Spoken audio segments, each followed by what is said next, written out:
皆さんこんにちは、ドクタールスキです。今回はですね、これもまた非常に、質問が多いダリア、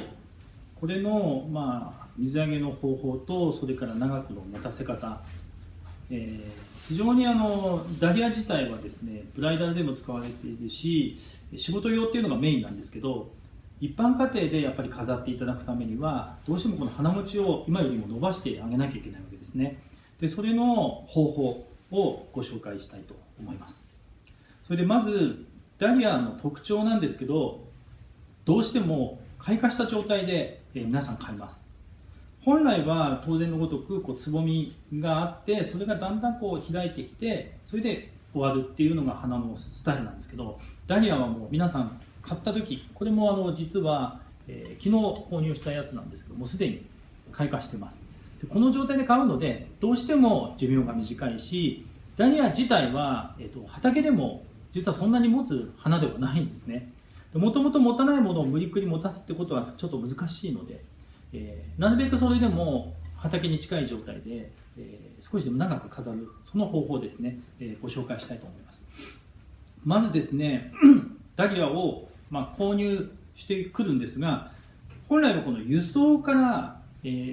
いろいろやってくれてる産地とやってくれてない産地がっていうのを知ってください。でそのいろいろやってくれてるっていうのは何かというと、一つは産地で輸送中に栄養を入れてくれてるんです。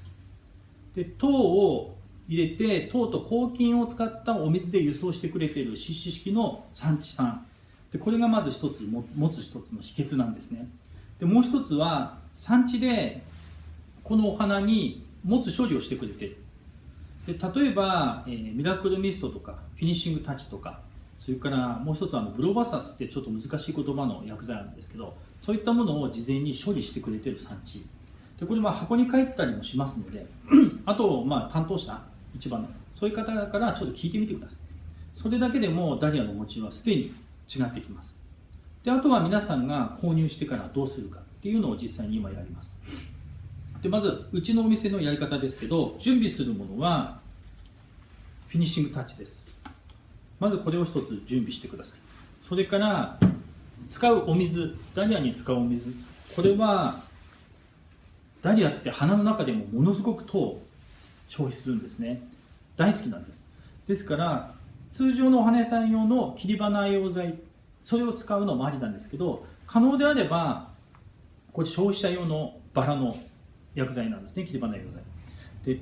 消費者用のさらにバラ用のこの切り花用剤を使うとダリアの持ちはぐっと良くなります。なるべく糖が濃い方がいいんですね。でそういった意味でもこれを使います。でこれはワンプッシュ 100ml なので、このお水だと10回ぐらい、500ml だと5回を水を作っておきます。でそこに仕入れをしたダリアで、まずこれが入ってきたダリアだとします。でこのダリアに、こういうふうに何本も一緒に並べておいてもいいです。それに対してこのフィニッシングタッチをかけてください。でかける時のコツなんですが、まず表面にかけます。でこのフィニッシングタッチ、新しいタイプのボトルです。切りが細かくてすごくいいんですが、ぐーっと握りっぱなしにして使ってください。ちょっとでもね、中途半端だとあんまり出が悪いんで、今みたいにぐーっとやります。でこっち側の裏側、ダリアってこの裏側から実は傷んできます。それでこの裏側にもしっかりかけてください。何本もある場合はもう並べて、それでプシューっとかけて、必ずこの表面と裏側にかけてください。そしてここを茎を切り戻します。でこの時にダリアってバクテリアに弱いんですね。ですから使うハサミ、これは事前に作業前にですね、スプレー、これはクリーナープラスですね、何度もお教えしますけど、このクリーナープラスでしっかりときれいにしておいてから、ここの茎を切ります。で切り戻しをして、大量に皆さんもやると思いますけど、で速やかにこの水につけます。でこの時にダリアは、水揚げ促進剤とかあんまり使わなくてもいいです。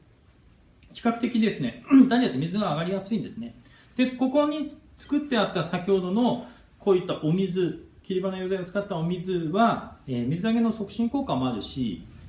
このフィニッシングタッチ自体もですね、水揚げを補ってあげる力もあるんですね。ですからこのスプレーをしてこういった薬剤を使っていればダリアはこれだけでしっかりと水は上がってくれます。あとこの補いですね、この後どういうふうな保管をするか、お店での陳列なんですけど、ダリアはね温度が高いと持たないんです。